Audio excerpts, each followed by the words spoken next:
In a world screaming with chaos, where thoughts are scattered, words are wasted, and actions lack purpose, what if you could rise above it all? Welcome to ZenLight 8, where we dive deep into the timeless wisdom of Stoicism to master your mind, sharpen your speech, and unleash unshakable strength. Join us as we uncover Marcus Aurelius' secrets to a clear mind and a powerful life, because true power starts within. Hit that subscribe button, and let's begin the journey to wisdom, the power within mastering your mind, words, and actions. In a world that never stops shouting, where notifications ping relentlessly, opinions clash like cymbals, and the pressure to react instantly feels like a tidal wave crashing over us, there's a quiet, unshakable strength that sets the wise apart. It's not the loudest voice or the fastest reply that commands respect. It's the person who stands firm, grounded in their own clarity, who speaks with purpose, and who moves with deliberate power. This is the essence of Stoic wisdom. The philosophy that teaches us true strength doesn't come from dominating others or drowning out the noise. It begins within. It's the art of mastering your thoughts, shaping your words with care, and acting with conviction. At its core, this inner power is what allows you to rise above the chaos and live a life of meaning, influence, and resilience. Let's explore this truth not just as an idea, but as a way of being. A path you can walk every day to reclaim your personal power in a distracted, reactive world. Imagine standing in the middle of a bustling city square, cars honking, screens flashing, voices overlapping in a cacophony of urgency. Now picture someone in that same square, calm and composed, their eyes steady, their breath even. They're not swept away by the frenzy. They're not chasing every fleeting distraction or shouting to be heard. Instead, they're centered, their mind a still lake reflecting only what matters. This is the Stoic ideal. A person who has learned that the only thing truly in their control is their inner world, their thoughts, their words, their actions. Marcus Aurelius, the Roman emperor and Stoic philosopher, once wrote, "You have power over your mind, not outside events. Realize this, and you will find strength." His words echo across centuries, reminding us that the chaos of the external world is not our master. We are. But how do we claim this power? How do we cultivate a mind that doesn't bend to every impulse, a voice that doesn't scatter meaningless noise, and a life that reflects our deepest values? It starts with the understanding that strength isn't about force, it's about focus. In modern America, we're bombarded with messages telling us to hustle harder, speak louder, or post more to prove our worth. Social media rewards the quick quip, the viral rant, the instant reaction. But Stoicism flips this script. It tells us that real power lies in restraint, in choosing what deserves our energy. Think of a time you've been caught in a heated argument, maybe at a family dinner or in a work meeting. The urge to fire back, to win, to have the last word can feel overwhelming. But what happens when you pause, take a breath, and respond with calm clarity instead? The room shifts, people lean in. Your words carry weight because they're not flung recklessly, they're chosen. This is the first step to inner power, controlling your thoughts before they control you. It's about stepping back from the noise, whether it's the ping of a text, the scroll of a news feed, or the buzz of your own emotions, and asking, what am I thinking right now? Is it true? Is it useful? This simple act of reflection is like clearing fog from a window. Suddenly, you see the world and yourself more clearly. Let's ground this in a real-world example. Consider someone like Abraham Lincoln, a figure etched into American history not just for his leadership but for his remarkable self-control. Lincoln faced unimaginable pressure, divided nation, personal loss, relentless criticism. Yet he was known for his ability to pause, reflect, and respond with measured wisdom. There's a famous story about Lincoln writing hot letters when he was angry, letters he'd pour his frustration into but never send. Instead, he'd let them sit, allowing his emotions to settle before deciding how to act. This wasn't weakness. It was mastery. Lincoln understood that his thoughts shaped his words, and his words shaped his actions. By governing his mind, he governed his legacy. We can learn from this. Next time you're tempted to snap at a coworker or post a heated comment online, Try Lincoln's approach. Write the email, but don't hit send. Vent in a journal, but don't speak yet. Give your mind the space to distill raw emotion into clear intention. This is where strength begins, not in reaction, but in reflection. But inner power isn't just about controlling your thoughts. It's about aligning them with your words. In a culture that often equates talking with influence, Stoicism reminds us that words are not cheap, they're currency. Every time you speak, you're spending something precious. Think about the people you admire most. Maybe a mentor, a friend, or a public figure like Maya Angelou, whose words still resonate because they were deliberate, poetic, and true. When Angelou spoke, she didn't fill the air with noise. She crafted sentences that landed like stones in still water, rippling outward with meaning. This is what it means to speak wisely. It's not about saying more, it's about saying what matters. In everyday life, this could look like choosing to offer a thoughtful compliment instead of small talk, or giving honest feedback in a meeting instead of staying silent to avoid conflict. When your words reflect clear thoughts, they don't just communicate, they connect, they inspire, they endure. And yet, thoughts and words alone are incomplete without action. Inner power finds its fullest expression when you move with purpose. Consider a modern example. An entrepreneur like Sarah Blakely, the founder of Spanx. Blakely didn't just dream up an idea or talk about it endlessly. She acted.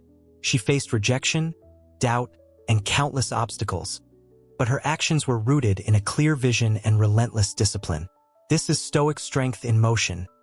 Not reckless hustle, but deliberate steps guided by principle. In your own life, this might mean setting aside time each morning to plan your day, ensuring every task aligns with your goals. It could mean saying no to distractions, a second Netflix episode, a gossip-filled chat, so you can focus on what moves you forward. Action without clarity is chaos. Action with clarity is power. This inner strength isn't reserved for emperors or icons. It's available to you, right now. It's in the moment you choose to breathe instead of argue, to listen instead of interrupt, to act instead of procrastinate. It's in the way you navigate a tough day at work, a strained family dinner, or even a quiet moment alone with your thoughts. The world will always be noisy, but you don't have to add to the clamor. You can be the one who stands apart not by shouting but by shining. By mastering your mind, you shape your words. By choosing your words, you direct your actions. And through your actions, you build a life that speaks louder than any megaphone ever could. But this power doesn't emerge in a vacuum. It grows from a seed, a spark that fuels wisdom itself. That spark is curiosity, the quiet force that keeps your mind alive and searching. Let's explore how a curious mind becomes the foundation for a life of clarity and strength. Clarity of thought, the foundation of a meaningful life. In the relentless hum of modern life, where screens flash, deadlines loom, and 1,000 voices vie for our attention, there's a rare and precious gift that sets the truly powerful apart: clarity of thought. It's the ability to cut through the fog of distraction, to see with piercing precision what matters most, and to navigate the chaos with a mind as steady as a lighthouse in a storm. The Stoics, those ancient architects of wisdom, understood a truth that resonates just as fiercely today. The quality of your life is shaped by the quality of your thoughts. A cluttered mind breeds a cluttered life, but a clear mind builds a life of purpose, resilience, and unshakable strength. This isn't about being the smartest person in the room or having all the answers. It's about cultivating a mental discipline that lets you think with intention, speak with conviction, and act with clarity. Let's dive into how you can forge this clarity, not as a fleeting moment of insight, but as a way of being that transforms every corner of your existence. Clarity of thought isn't something you stumble upon like a lucky penny on the sidewalk. It's earned, carved out through deliberate effort in a world that seems designed to scatter your focus. Picture your mind as a vast, open landscape. Left untended, it fills with weeds, random worries, half-formed ideas, the buzz of notifications, the weight of others' opinions. But when you tend to it with care, it becomes a garden where ideas take root, grow strong, and bear fruit. The Stoics taught that this cultivation begins with silence. Not the empty silence of boredom, but the rich, intentional stillness that lets you hear your own thoughts. In a culture that glorifies speed, where we're expected to answer emails in minutes, post reactions in seconds, and keep up with every trend, choosing silence is an act of rebellion. It's saying, I refuse to be swept away. Try this. Tomorrow morning, before you reach for your phone or turn on the news, sit for 5 minutes with nothing but your breath and your thoughts. Ask yourself, what's on my mind right now? Is it clear? Is it true? This simple practice, repeated daily, is like polishing a mirror. Over time, the smudges of distraction fade, and you begin to see yourself and the world with startling clarity. This clarity isn't just about quieting the noise around you. It's about confronting the noise within. Self-awareness is the cornerstone of clear thinking. Too often, we let unexamined beliefs or unchecked emotions steer our decisions. Maybe you've snapped at a loved one because you were stressed, only to regret it later. Or perhaps you've hesitated to chase a dream because a voice in your head whispered, "You're not good enough." The Stoics urge us to pause and interrogate these thoughts. Marcus Aurelius wrote, "The soul becomes dyed with the color of its thoughts." If your thoughts are muddled, tinged with fear, envy, or impulsiveness, your life will reflect that chaos. But if you train yourself to question your assumptions, to challenge your biases, you start to weave a different tapestry. Consider someone like Oprah Winfrey, whose journey from a troubled childhood to global influence is a testament to clear thinking. Oprah didn't just react to her circumstances. She reflected on them. She asked herself hard questions. What do I value? What can I control? How can I grow? Her clarity of thought turned obstacles into stepping stones, proving that when you master your mind, you master your path. Let's make this practical. Imagine you're facing a tough decision. Say, whether to take a new job that's exciting but risky. The world will offer a flood of opinions. Friends urging caution, colleagues hyping the opportunity, social media preaching, follow your passion. A clear thinker doesn't drown in this noise. They step back, find stillness, and ask, what are the facts? What aligns with my values? What's the worst that could happen? They weigh their options not with panic, but with precision. This isn't about overthinking, it's about thinking well. It's about training your mind to focus on what's essential, like a photographer adjusting a lens until the image snaps into sharp relief. Over time, this habit transforms you. You stop being a passenger in your own life, tossed by every wave of emotion or trend. Instead, you become the captain, steering with purpose. But clarity of thought isn't just about what you think. It's about how you express those thoughts. The Stoics knew that language is the bridge between your mind and the world, and a rickety bridge leads to misunderstanding, both with others and yourself.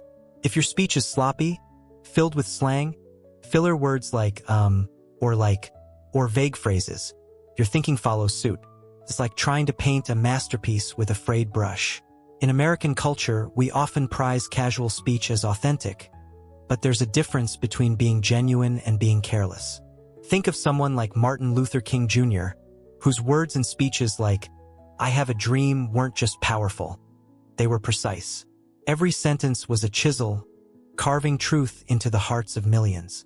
King's clarity of thought shone through his language, proving that when you refine your words, you refine your mind. Here's how you can start. Pay attention to how you speak in everyday moments. Next time you're explaining an idea at work or sharing a story with friends, slow down. Choose words that capture exactly what you mean.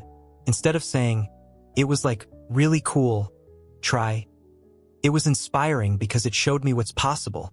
This isn't about sounding formal, it's about sounding intentional. Notice how this shift sharpens your thoughts, like tuning a guitar until the notes ring true. Over time, this practice creates a feedback loop. Clear speech fosters clear thinking, and clear thinking strengthens your speech.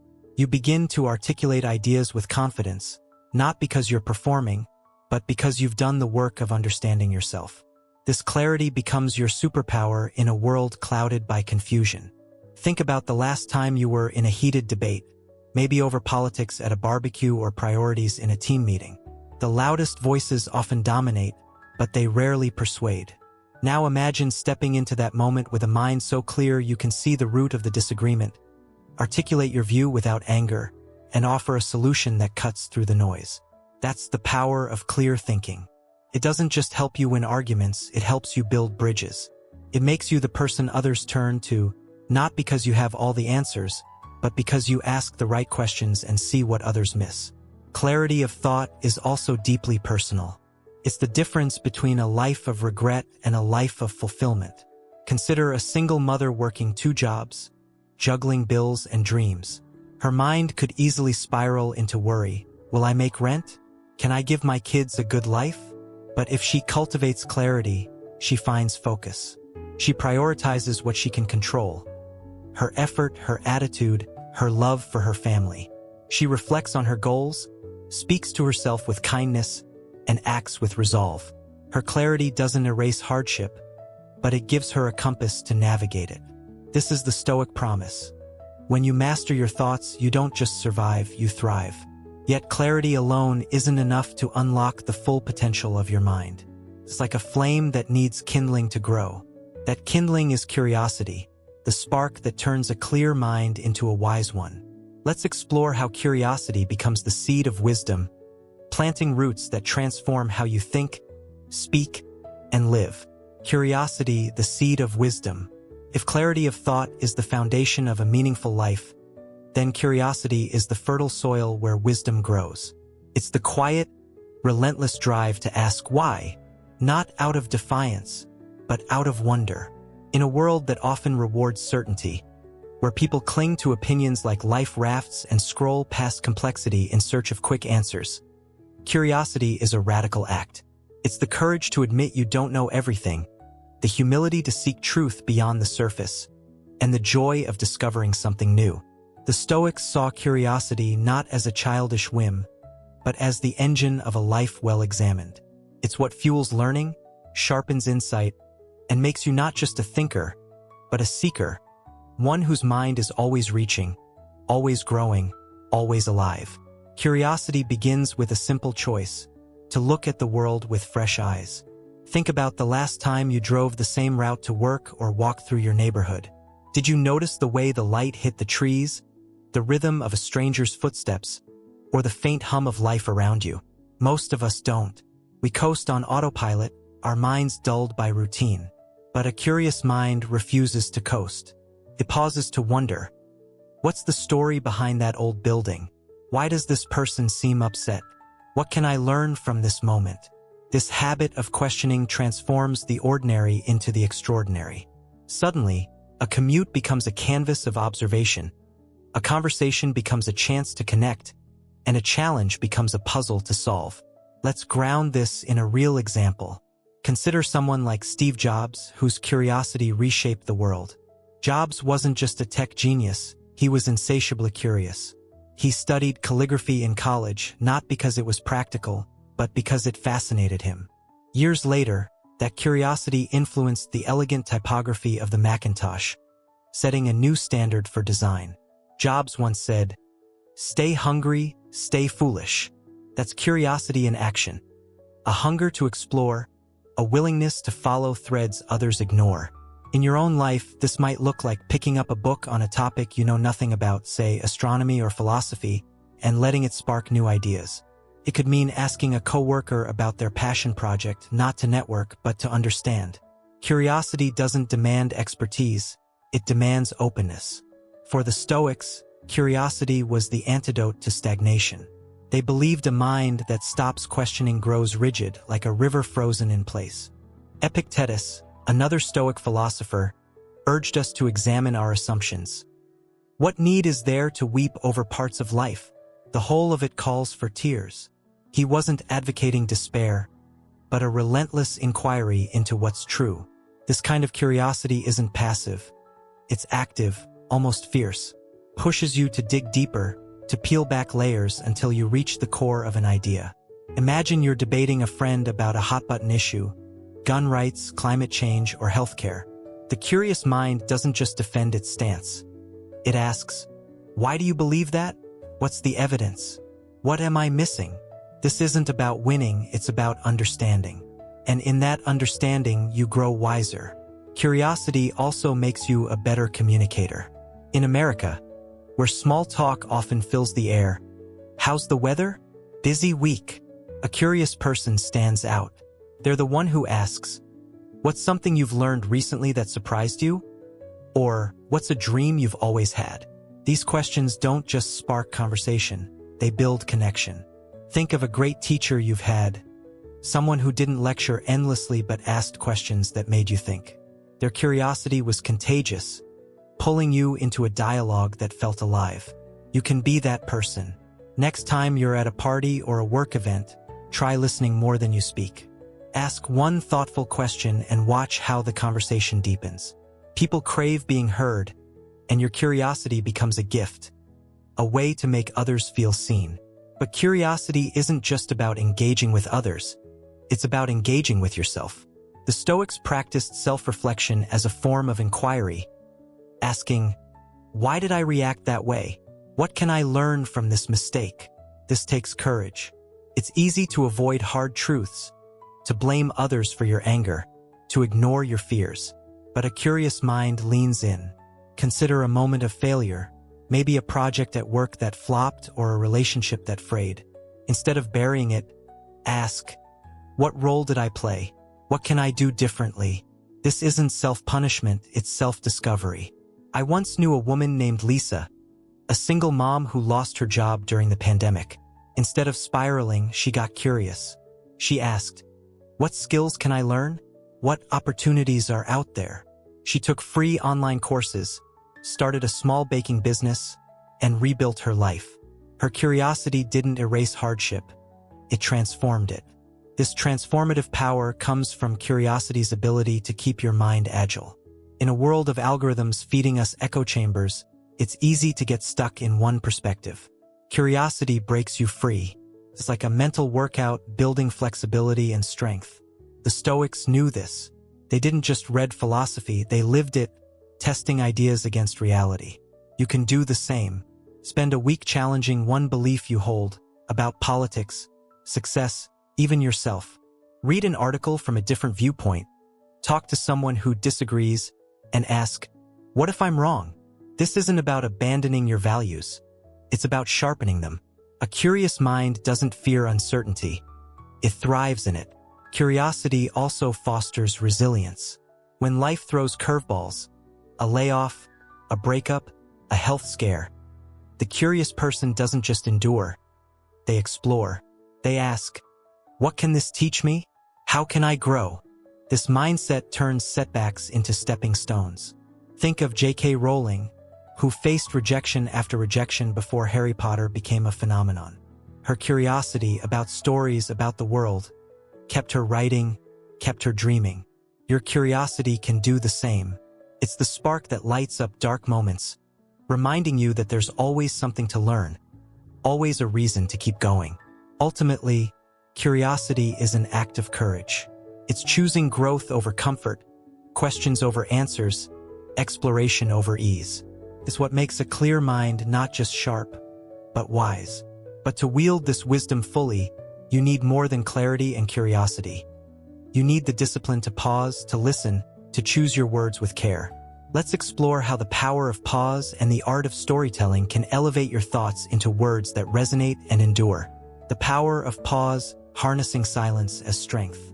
In a world that equates speed with success, where instant replies, rapid-fire debates, and the pressure to always have something to say reign supreme, there's an overlooked force that carries more weight than any torrent of words: the pause. It's not the empty gap we fear, not the awkward silence we rush to fill. The pause is a deliberate act of mastery, a moment where you reclaim control over your thoughts, your words, and the very flow of the conversation. The Stoics understood this truth deeply. To speak wisely, you must first listen deeply, not just to others, but to yourself. By pausing, you create a sacred space where clarity sharpens, emotions settle, and your response becomes not a reaction, but a choice. This is the power of pause, a quiet strength that transforms how you engage with the world and, ultimately, how the world perceives you. Picture yourself in a heated moment. Maybe it's a tense meeting at work, where egos clash and voices rise, or a family dinner where an offhand comment sparks an argument. The instinct to jump in, to defend, to correct, to win is almost overwhelming. Your heart races, your mind buzzes with retorts. But what happens if, instead of firing back, you pause? You take a slow breath, let the silence linger for just a heartbeat longer than feels comfortable. In that brief stillness, something remarkable happens. The room shifts. Eyes turn to you, not out of judgment, but curiosity. The aggressive speaker falters, the manipulator loses their grip, and you, calm, centered, deliberate, become the one in command. This isn't hesitation. It's strategy. It's the mark of someone who governs themselves, who refuses to be swept away by impulse or emotion. As the Stoics taught, the pause is where your power lies, not in outshouting others, but in outthinking them. This power isn't just about winning debates. It's about building trust. Think of someone like Fred Rogers, the beloved American icon of Mr. Rogers' Neighborhood. Rogers was known for his deliberate pauses, moments where he'd let silence hang gently after asking a question or sharing a thought. Those pauses weren't empty. They were full of presence, inviting his audience to reflect, to feel, to connect. In a culture that often mistakes noise for authority, Rogers showed that silence could be louder than any speech. His pauses made people lean in, not because he demanded attention, but because he earned it. You can do the same. Next time you're in a conversation, whether it's with a friend, a colleague, or even a stranger, try pausing before you respond. Let the other person's words settle. Let your own thoughts take shape. You'll find that your words, when they come, land with a weight that surprises even you. The pause is also a shield against regret. How many times have you spoken too soon? Snapped at a loved one? Blurted out a half-baked opinion in a meeting? Or posted a comment online you later wished you could erase? In those moments, your emotions were driving, and reason was left in the back seat. The Stoics knew this human tendency and offered a remedy. Pause to recalibrate. When you feel the heat of anger or the pull of pride, that's when silence becomes your greatest ally. It's like stepping back from the edge of a cliff, giving yourself time to choose a path that aligns with your values.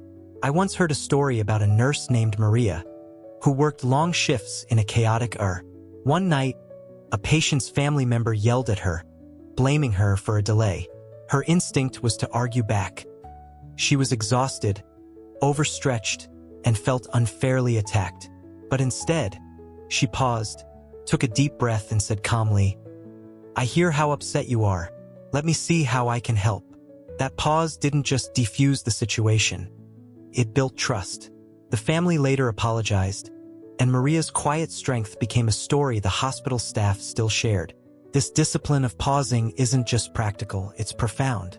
It's a microcosm of Stoic philosophy, a reminder that you are not obligated to react to every provocation. In a world that thrives on outrage, where social media amplifies every slight and news cycles fuel division, the ability to pause sets you apart. It says, "I am not a puppet of my emotions or the world's chaos." It's a declaration of sovereignty over your mind. And the beauty of this practice is its simplicity. You don't need a degree or a stage to wield it. Whether you're a teacher managing a rowdy classroom, a parent navigating a toddler's tantrum, or a CEO steering a crisis, the pause is your tool. It's universal, timeless, and always within reach. But the pause isn't just about restraint. It's about preparation. When you pause, you give yourself the gift of clarity. You weigh your intentions, measure your purpose, and sharpen your message.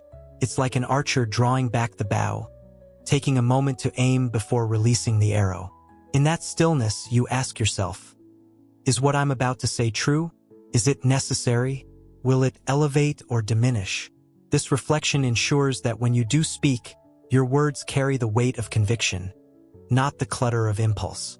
Over time, this habit rewires how you communicate. You become the person whose silence commands as much respect as their speech, whose presence shifts the energy of a room without a single word. This power of pause is your anchor in a stormy world, but it's only the beginning. To truly speak wisely, you must do more than choose your words. You must weave them into stories that resonate, that linger, that change how others see the world. Let's explore how the art of storytelling transforms your speech into something unforgettable. Speaking as storytelling, weaving words that resonate. If the pause is the space where wisdom takes shape, then storytelling is the art of giving that wisdom wings. To speak wisely isn't to lecture or to dominate. It's to invite others into a world you create with your words, a world where ideas come alive, emotions stir, and truths take root. The Stoics understood that words are more than tools for communication. They're brushes that paint vivid pictures, threads that weave connections, sparks that ignite reflection. When you speak as a storyteller, you don't just share information. You transform how people think and feel. You build bridges between minds, crafting narratives that linger long after the conversation ends. This is the heart of wise speech. Not shouting to be heard, but whispering truths that echo in the soul. Think of the greatest speakers you've known. Not the ones who dazzled with volume or jargon, but those who pulled you in, made you see through their eyes. Maybe it was a grandparent recounting a childhood adventure, their voice slow and rich with detail, or a TED Talk speaker like Brené Brown, whose stories about vulnerability feel like a warm hand on your shoulder. What makes these voices unforgettable isn't just what they say, it's how they say it. They don't dump facts or preach. They weave narratives that make you feel the weight of a moment, the texture of an emotion. Brown doesn't just talk about courage. She tells you about the time she stood trembling before a speech, heart pounding, and chose to step forward anyway. That's storytelling. A living, breathing act of connection that turns abstract ideas into shared experiences. But storytelling isn't reserved for stages or campfires. It's a skill you can bring to every corner of your life. Imagine you're at a job interview, and the interviewer asks, "Why should we hire you?" You could list your skills: safe, predictable, forgettable. Or you could tell a story. "Last year, my team faced a deadline that seemed impossible. I stayed late, rallied everyone, and found a creative workaround that saved the project. That taught me how to lead under pressure." Suddenly, you're not just a resume, you're a person with depth, resilience, a spark. This is what the Stoics meant by speaking with purpose. Your words aren't just sounds, they're invitations to see the world differently. To tell stories that resonate, you must first live deliberately. The raw material of great storytelling isn't fantasy, it's experience. The Stoics urged us to pay attention, to savor the small moments that others rush past. Think about a quiet walk you took recently. Did you notice the crunch of leaves underfoot? The way the air felt crisp against your skin? These details, so easy to overlook, are the threads of your narrative. Living with intention means collecting these threads. The joy of a child's laugh, the sting of a colleague's critique, the calm of a morning coffee before the world wakes. These moments, when woven together, become stories that carry weight because they're real. Let's make this concrete. Consider someone like Malala Yousafzai, whose story of surviving a Taliban attack to advocate for girls' education has moved millions. Malala's power isn't just in her courage. It's in her ability to share that courage through vivid, heartfelt stories. She doesn't just say, "Education matters." She describes hiding books under her bed, whispering lessons with friends, defying fear for the sake of learning. Her details pull you into her world, make you feel her resolve. You can do this too on a smaller scale. Next time you're sharing advice with a friend, say about overcoming doubt. Don't just say, "Believe in yourself." Tell them about a time you doubted yourself, how your stomach knotted before a big decision, and what pushed you to act anyway. That story will stick far longer than any platitude. Storytelling also demands mindfulness, a Stoic principle that grounds your words in truth. Too often, we speak on autopilot, repeating cliches, exaggerating for effect, or glossing over details to sound impressive. But a wise storyteller is honest. They don't inflate their experiences to win applause. They share them to build understanding. This authenticity is magnetic. Think of a coworker who always seems to captivate a room. Not because they're loud, but because their stories feel real. Maybe it's the way they describe a mistake they made, laughing at their own stubbornness, or how they recount a small victory with quiet pride. That's the Stoic way. Speak from experience, not ego. But storytelling isn't just about you. It's about the listener. A great story makes others feel seen, understood. In American culture, Where individualism often dominates, storytelling reminds us of our shared humanity. When you tell a story, whether it's about a triumph, a loss, or a lesson, you're saying, "I've been where you are." This builds trust, fosters empathy.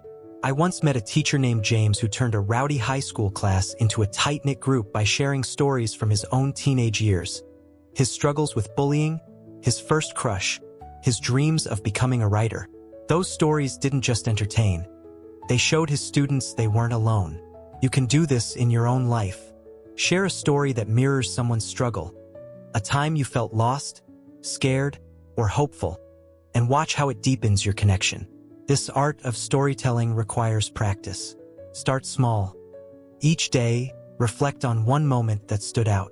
Write it down, not as a diary entry, but as a story.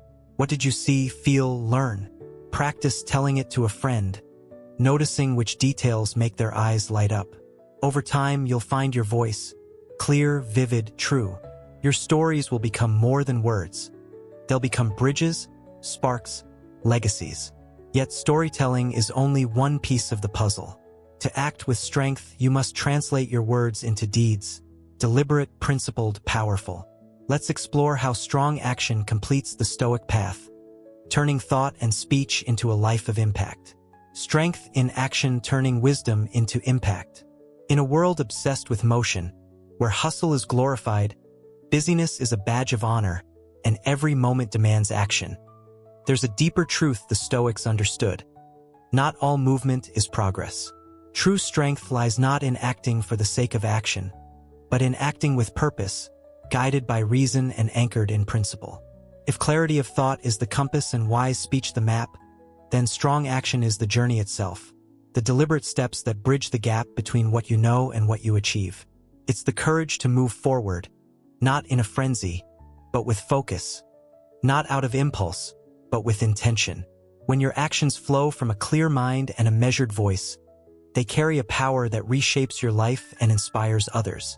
This is the Stoic art of strength in action, a quiet, resolute force that turns wisdom into reality. Strength in action begins with clarity about what matters. Too often, we're swept up in the whirlwind of expectations, work deadlines, social pressures, the endless scroll of shoulds and musts. We act reactively, chasing approval or dodging discomfort, only to find ourselves drained, directionless, or worse, regretful. The Stoics, like Marcus Aurelius, urged us to pause and ask, is this necessary? Does it align with my values? This isn't about overanalyzing every step. It's about ensuring your actions serve a purpose larger than the moment. Picture a firefighter rushing into a burning building. Their courage isn't reckless. It's calculated, rooted in training and a commitment to save lives. That's the essence of strong action. It's not about being the fastest or the loudest, but about being the most deliberate. Let's ground this in a real story.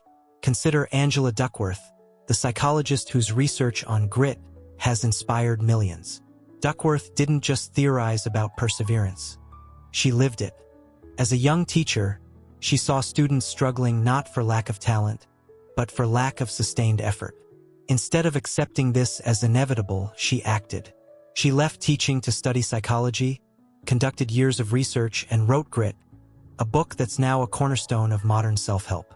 Her actions weren't impulsive.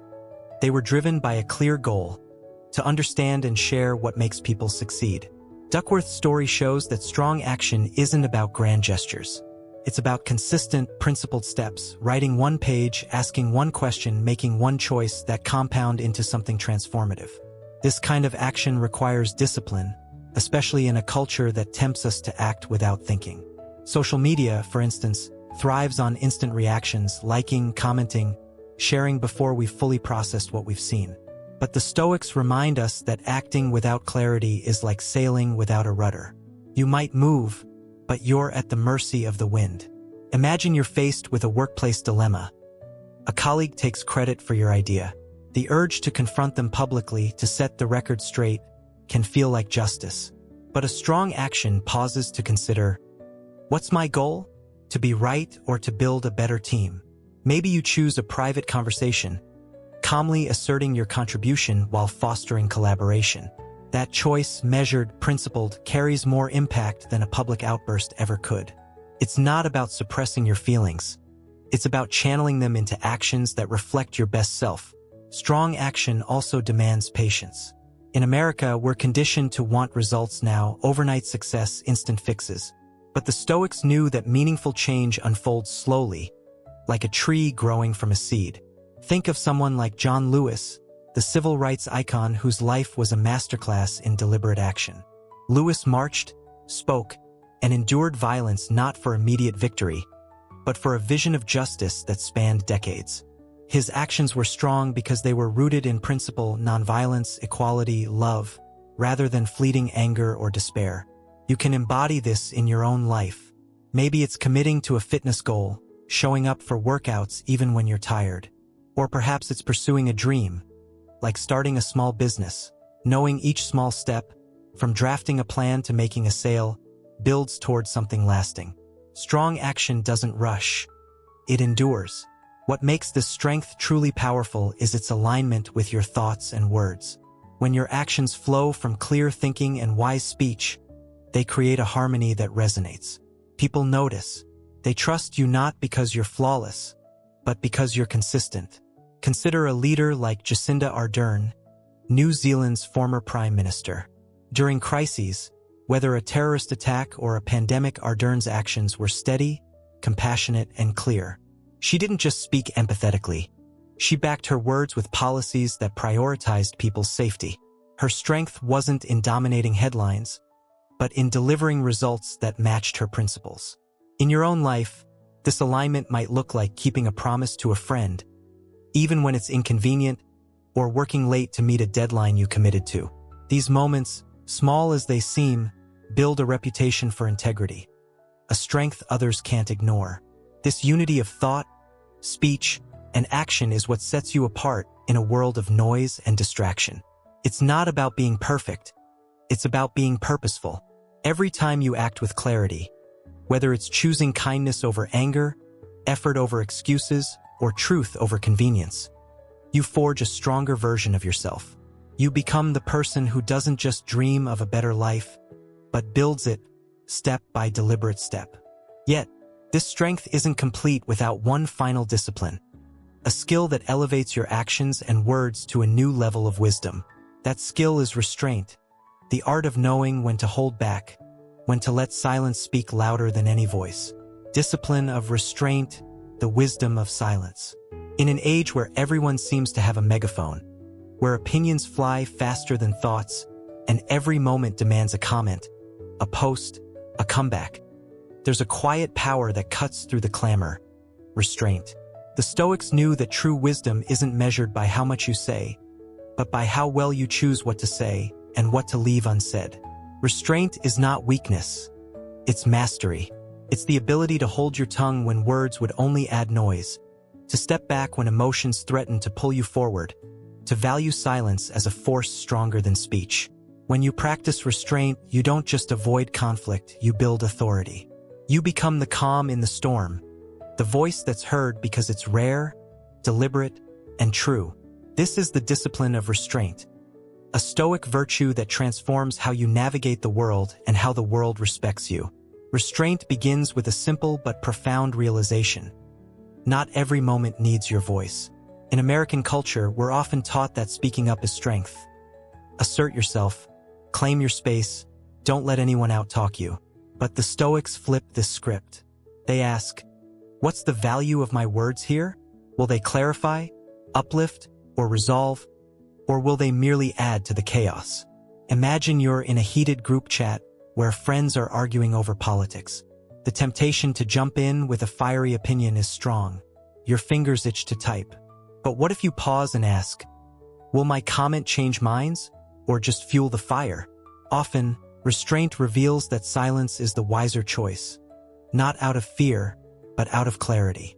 It's the understanding that words, once spoken, can't be recalled, but silence can always be broken later, when the moment is right. This discipline shines in moments of conflict. Think of Abraham Lincoln, whose restraint was legendary. During the Civil War, Lincoln faced advisors who criticized him harshly, urging rash decisions. Instead of lashing out, he'd often respond with silence or a carefully worded letter he never sent. This wasn't passivity, it was power. By holding back, Lincoln gave himself space to think, to choose actions that served the greater good rather than his ego. You can apply this in your own life. Maybe it's biting your tongue when a coworker makes a snide remark, choosing instead to address it privately later. Or perhaps it's resisting the urge to gossip about a friend's mistake. Knowing your silence preserves trust. Restraint doesn't mean ignoring your feelings. It means directing them wisely. Let's make this vivid with a story. I once knew a manager named Priya who led a team through a high-stakes project. During a meeting, a client attacked her team's work, calling it amateur. The room tensed. Her colleagues looked ready to argue. Priya could have defended her team loudly, proving her loyalty. Instead, she paused, nodded, and said, "I hear your concerns. Let's go through the details and see how we can improve." Her restraint disarmed the client, who later apologized, and her team rallied behind her calm leadership. Priya's silence wasn't empty. It was strategic, a choice that turned conflict into collaboration. You've likely faced similar moments. A family argument, a social media spat, a workplace slight. Restraint gives you the upper hand, not by overpowering others, but by outlasting their impulsiveness. This discipline also protects you from regret. How many times have you wished you'd said less? Maybe it was a sarcastic jab that hurt a friend or an email sent in anger that cost you an opportunity. The Stoics taught that words are like arrows. Once loosed, they can't be retrieved. Restraint is the archer's discipline, choosing when to draw and when to hold. In today's world, where cancel culture and viral outrage amplify every misstep, this wisdom is more vital than ever. Before you speak, whether it's a tweet, a presentation, or a casual remark, ask, is this necessary?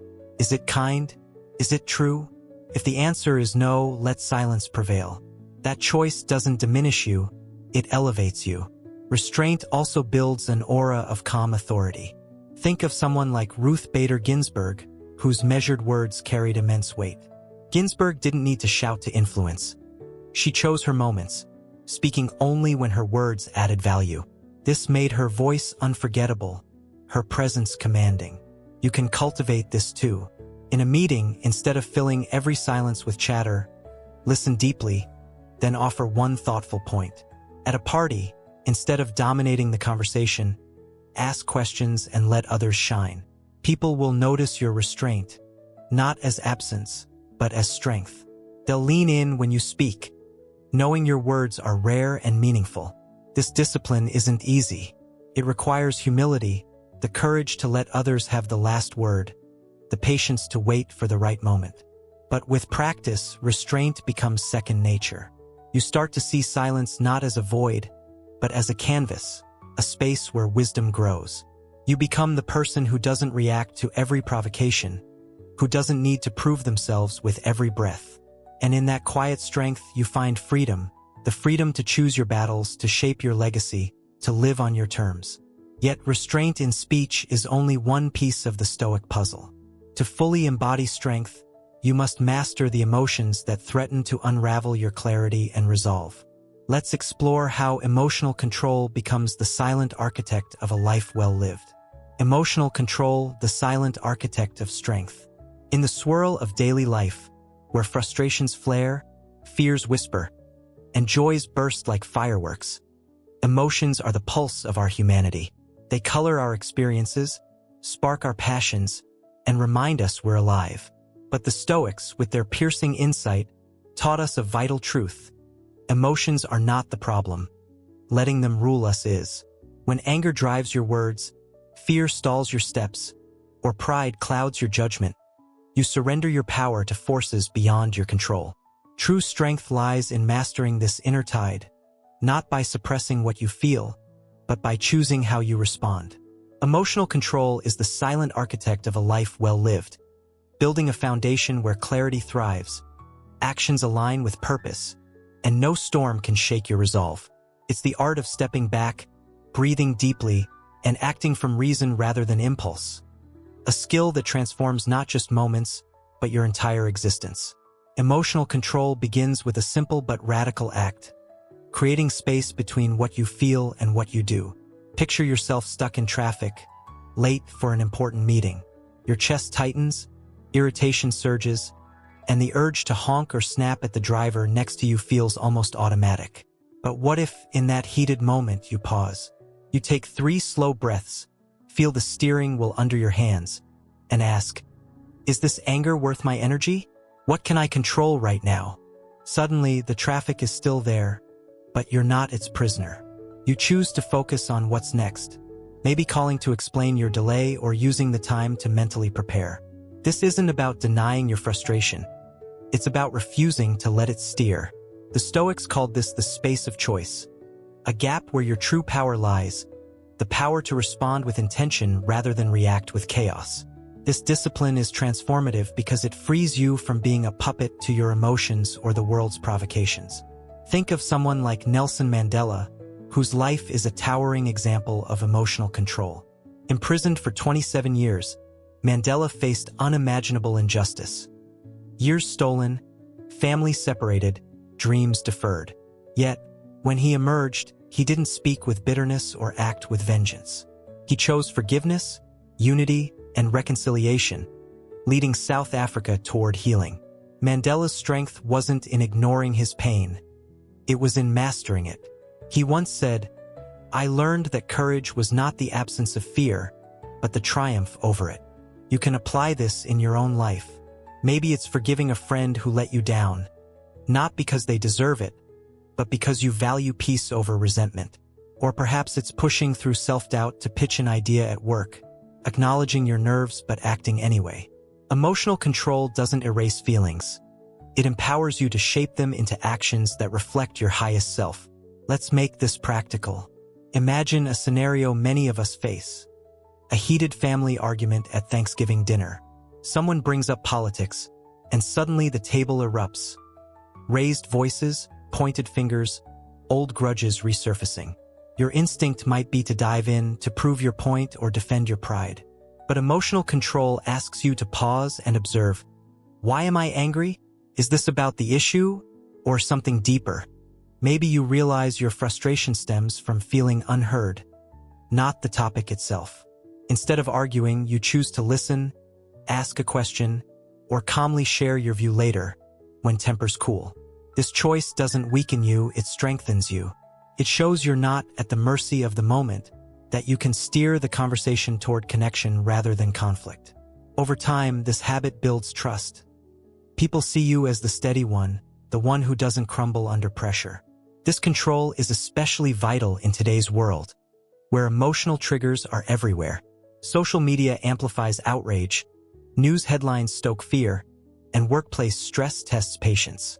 Without mastery over your emotions, you risk becoming reactive, a leaf tossed by every gust. I once knew a barista named Jamal, who worked at a busy coffee shop where customers could be demanding, even cruel. One morning, a man berated him for a wrong order, calling him incompetent. Jamal felt the sting, his pride bruised, his stress spiking. But instead of snapping back, he took a breath, apologized sincerely, and remade the drink with a smile. Later, that same customer returned, apologized, and became a regular, always asking for Jamal. That moment of restraint didn't just save a confrontation. It built a bridge. Jamal's emotional control turned a spark of conflict into a story of respect. The beauty of this discipline is its universality. Whether you're a student facing exam anxiety, a parent soothing a tantruming child, or a CEO navigating a crisis, emotional control is your anchor. It's not about being cold or detached. It's about being clear. You acknowledge your anger without letting it speak for you.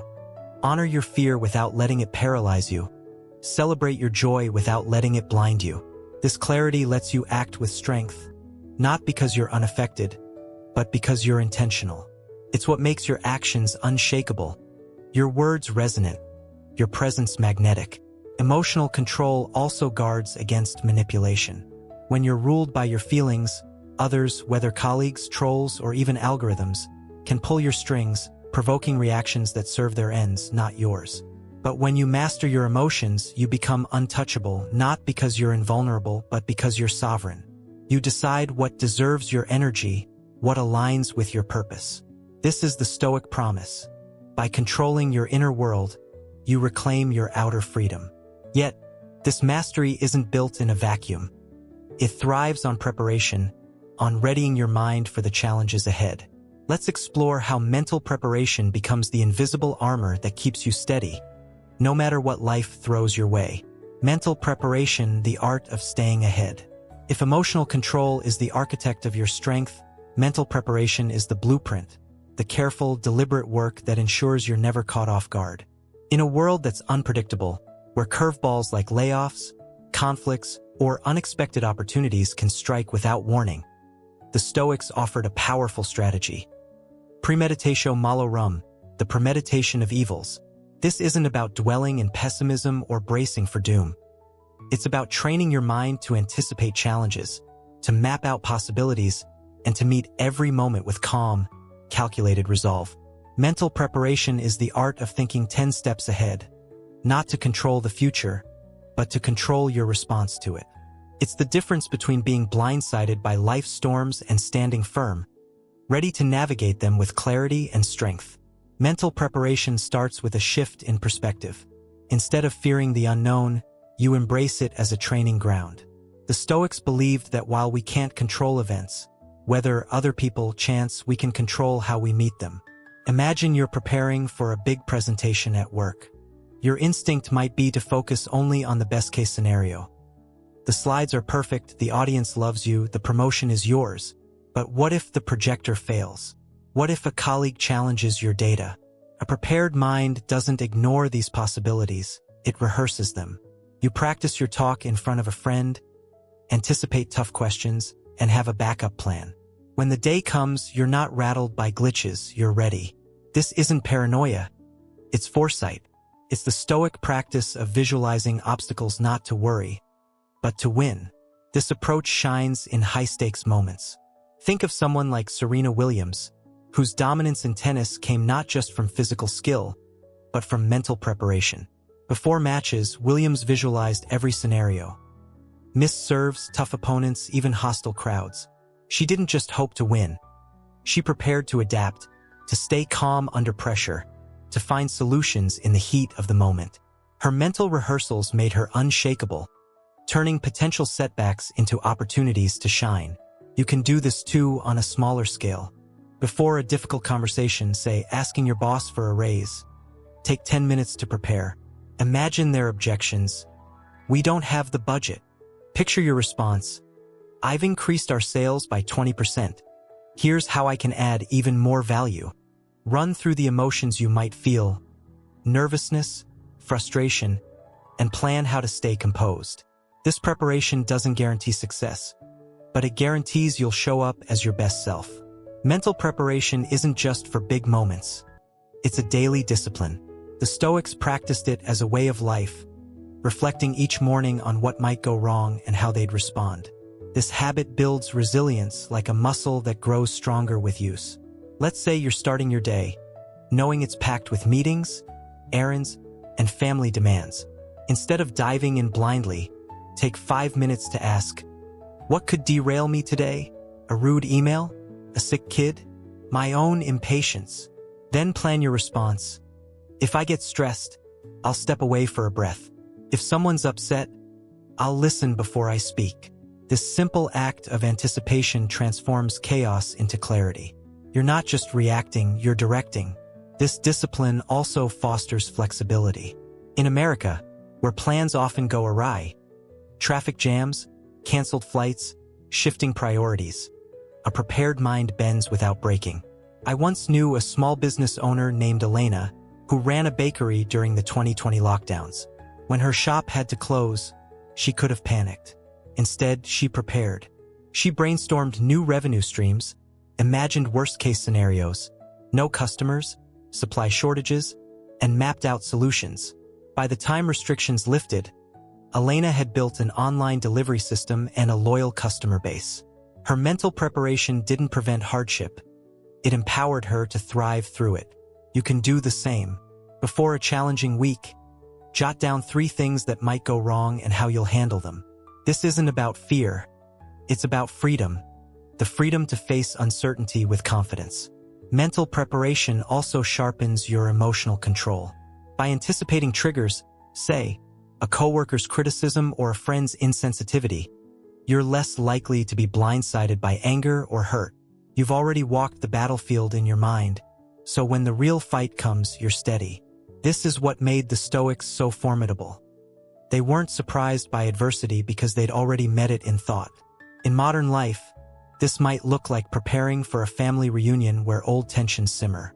You visualize the snarky comment from your uncle, the guilt trip from your mom, and decide in advance, I'll stay calm, redirect, or walk away if I need to. When the moment arrives, you're not reacting, you're executing a plan. This foresight isn't just about challenges. It's about success too. The Stoics knew that victories, like failures, can unsettle an unprepared mind.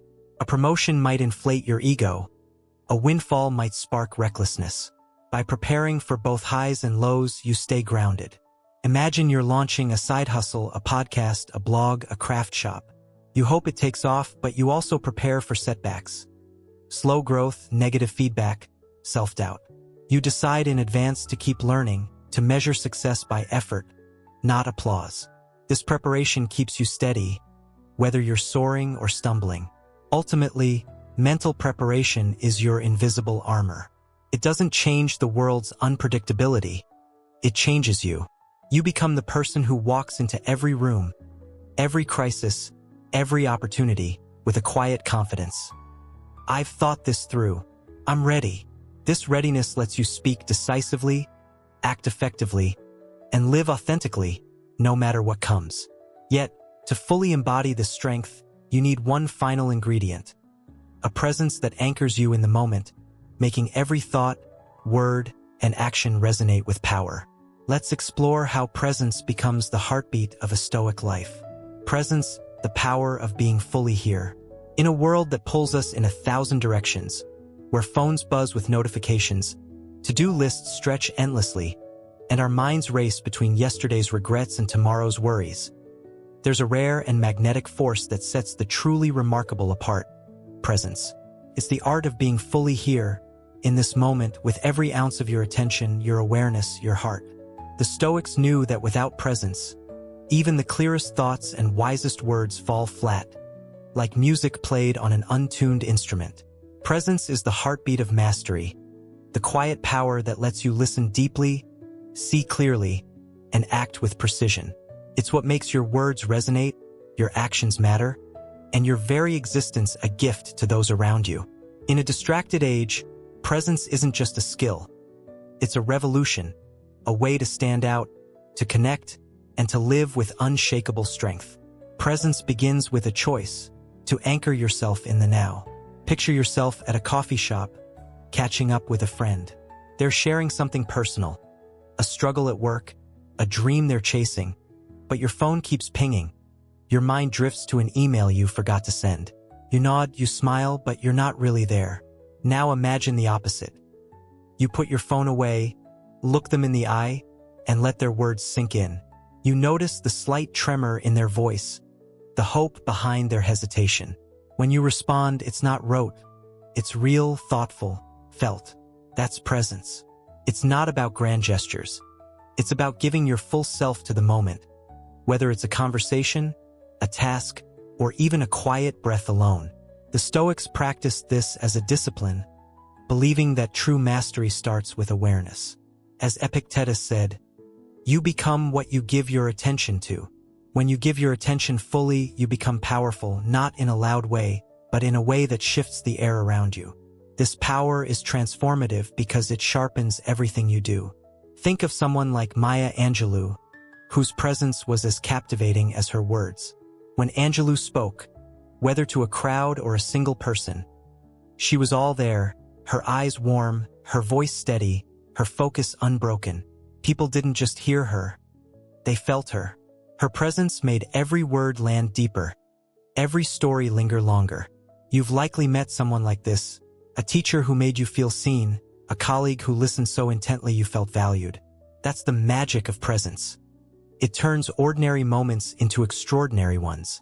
In your own life, this might look like turning off notifications during a family dinner, truly tasting the food, laughing at your kid's silly joke. Or maybe it's focusing on a work project without checking your phone, noticing details you'd otherwise miss. These acts of presence don't just improve the moment, they improve you. Presence also makes you a better listener. And in a world where everyone's shouting to be heard, listening is a superpower.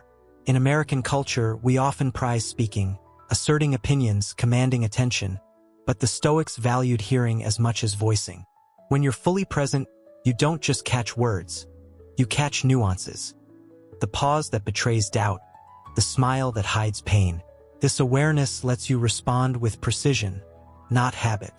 I once knew a therapist named Claire who worked with teenagers in crisis. Her clients often came in guarded, expecting judgment. But Claire's presence, her undivided attention, her calm silence, disarmed them. One boy who'd barely spoken for weeks opened up after Claire sat quietly, meeting his eyes without pushing. "You actually listened," he said later. That's presence. A gift that builds trust, fosters connection, and changes lives. You can practice this too. Next time someone speaks to you, resist the urge to plan your reply. Just listen. Notice their tone, their posture. Your response will be wiser for it. This discipline isn't easy in a world designed to fragment your focus. Social media, news alerts, even our own thoughts tug us away from the present. But presence is like a muscle. Train it and it grows. Start small. When you're eating, savor each bite without scrolling. When you're walking, feel the ground under your feet. Notice the breeze. These moments of mindfulness ground you, teaching you to return to the now whenever your mind wanders. Over time, presence becomes your default. You become the person who notices what others miss. The subtle shift in a meeting's mood, the unspoken worry in a friend's voice. This awareness gives you an edge, not because you're smarter, but because you're here, fully engaged, ready to act with clarity and strength. Presence also radiates authority.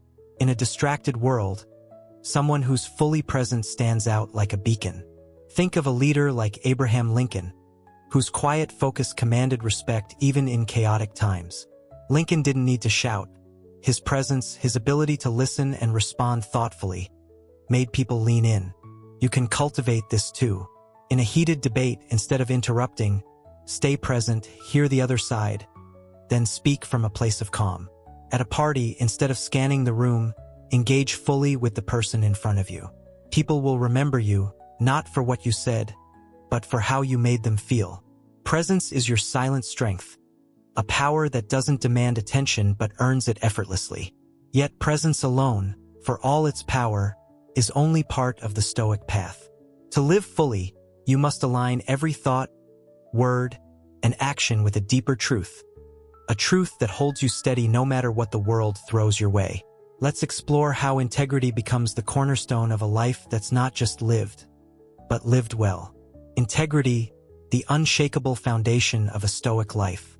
If presence is the heartbeat of a meaningful life, integrity is its soul, the quiet, unwavering harmony between what you think, what you say, and what you do. In a world that often rewards appearances, where polished images, clever sound bites, and strategic half-truths can pass for substance, the Stoics offered a timeless antidote. Live as one. Integrity is not about perfection or public applause. It's about consistency, about being the same person in private as you are in public, in hardship as in triumph. It's the strength to align your actions with your values, even when no one's watching, even when it's hard, even when it costs you. When you live with integrity, you become unshakable. A person whose life speaks louder than words, whose presence carries trust, and whose strength inspires others to rise. This is the Stoic ideal, a life of wholeness, built on the bedrock of truth. Integrity starts with a commitment to alignment. Too often, we fracture ourselves, thinking one thing, saying another, doing something else entirely. Maybe you tell a coworker you'll meet a deadline, knowing your schedule's too tight. Or you nod along with a friend's gossip, even though it feels wrong. These small misalignments, repeated over time, erode trust in yourself and from others. The Stoics urged us to close this gap, to let our thoughts shape our words and our words guide our actions. Marcus Aurelius wrote, "If it is not right, do not do it. If it is not true, do not say it." This isn't about rigidity, it's about clarity. It's about building a life where you don't need to remember lies or juggle facades because everything you do flows from the same source, your principles. This alignment creates a strength that's rare in today's world. Think of someone like Rosa Parks, whose quiet act of defiance, refusing to give up her bus seat, sparked a movement. Parks wasn't loud or flashy. She was resolute. Her actions matched her belief in justice, and that consistency gave her power.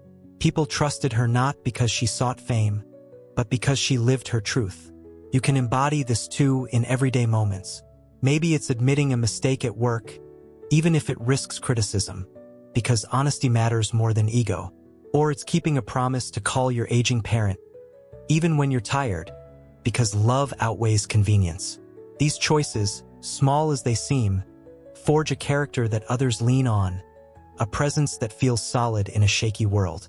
Integrity also frees you from external validation. In America, where likes, followers, and status often define worth, it's easy to chase approval, to say what's popular, do what's expected. But the Stoics taught that true worth comes from within. When you live with integrity, you don't need applause to feel whole. Your compass is your values, not the crowd's cheers. I once met a carpenter named Tom, who ran a small furniture business. A wealthy client offered him a big contract, but only if he'd cut corners, using cheaper materials to save costs. Tom refused, knowing it would betray his craft. He lost the deal but kept his peace, and over time, his reputation for quality brought loyal customers. Tom's integrity wasn't loud, it was steady, a choice that built a life he could stand behind. This steadiness comes from daily practice. Integrity isn't a single heroic act. It's a habit forged through constant self-reflection. The Stoics made this a ritual, examining their day to ask, did I live my values? Where did I fall short? You can do this too. Each night, take 5 minutes to reflect. Did my actions match my words today? Did my words reflect my thoughts? If you notice a gap, say you exaggerated a story to impress someone. Don't judge yourself harshly. Learn from it. Commit to better tomorrow. This isn't about guilt. It's about growth. Over time, these moments of honesty tighten the threads between your mind, your voice, and your deeds, weaving a life that's seamless, strong, whole. Integrity also demands courage, because living truthfully often means standing alone. Maybe it's calling out unfairness at work, knowing it might ruffle feathers. Or it's saying no to a lucrative but unethical opportunity, trusting your principles over profit. These choices aren't easy, but they're liberating. They remind you that your power doesn't come from others' approval. It comes from your fidelity to yourself. And when you live this way, something remarkable happens. You inspire others, not through preaching or posturing, but through example. People see your consistency, your quiet strength, and they're drawn to it. They trust you because you're real, not a performance, but a person who means what they say and does what they believe. This trust is the ultimate reward of integrity. In a world of noise and deception, a person of integrity is a beacon, a rare, steady light that others gravitate toward. You become the friend who's confided in, the colleague who's respected, the stranger whose kindness lingers in memory. Your life becomes proof that truth, lived fully, is stronger than any facade. And as you walk this path, aligning every thought, word, and action, you discover a freedom the Stoics cherished. The freedom to be yourself, wholly and unapologetically, in every moment of your life. As we weave together the threads of Stoic wisdom, from the quiet power within to the unshakable strength of integrity, we find a tapestry that is both timeless and urgent. This journey through clarity of thought, curiosity, the power of pause, storytelling, strong action, restraint, emotional control, mental preparation, presence, and integrity isn't just a philosophy. It's a way of being. It's a call to rise above the noise of a distracted world, to master your mind, to choose your words with care, and to act with purpose. The Stoics didn't promise an easy life.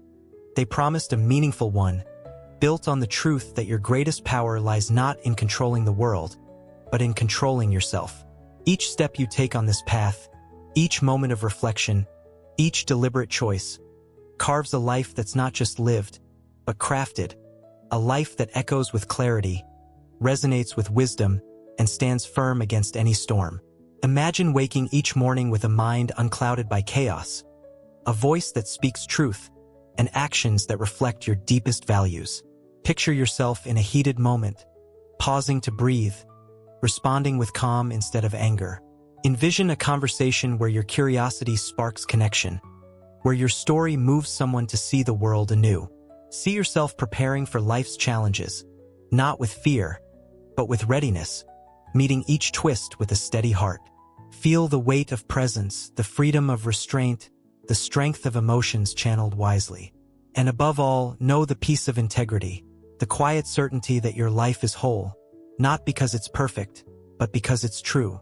This is the Stoic promise, a life where every thought, word, and deed aligns to create something enduring, something yours. In today's fast-paced America, where screens compete for your attention and success is often measured in likes or dollars, Stoicism offers a lifeline, a way to reclaim your focus, your purpose, your peace. Start small. Carve out 5 minutes each morning to sit in silence, asking, what matters today? When you feel the pull to react, to argue, to scroll, to rush, pause and breathe, choosing clarity over chaos. Let curiosity guide you. Read a book that challenges your views. Ask a stranger about their story. Practice storytelling in everyday moments, sharing a lesson from your life to lift someone up. Act with intention, whether it's a workout, a kind word, or a step toward a dream. Hold back when words would wound. Prepare for challenges by imagining solutions, and stay present, truly seeing the people and moments around you. Above all, live with integrity. Let your actions match your values, even when it's hard, because that's where trust, both in yourself and from others, is born. In a world that celebrates speed, choose depth. In a culture of noise, choose silence. In an age of division, choose connection. These Stoic practices aren't relics. They're tools, as relevant now as ever, to navigate the pressures of work, relationships, and self-doubt. They remind you that you're not a victim of circumstance. You're a creator of meaning. Whether you're a student juggling exams, a parent balancing chaos, or a professional chasing goals, these principles ground you. They help you find stillness in the storm, strength in the struggle, and joy in the ordinary. So take one lesson from this journey, anyone, and try it today. Watch how it ripples, how it shifts not just your day, but your life. Thank you for walking this Stoic path with us at ZenLight 8, where we explore the wisdom that lights the way to a clearer, stronger, more meaningful life. If this journey resonated with you, hit that subscribe button and join our community of seekers, people who believe in thinking deeper, living fully, and growing every day. Share this video with someone who needs a spark of clarity or strength. And in the comments below, leave one word that captures what this means to you: mindful. Let's inspire each other to live not just now, but now with presence, purpose, and power. See you in the next video, where we'll keep diving into the truths that set us free.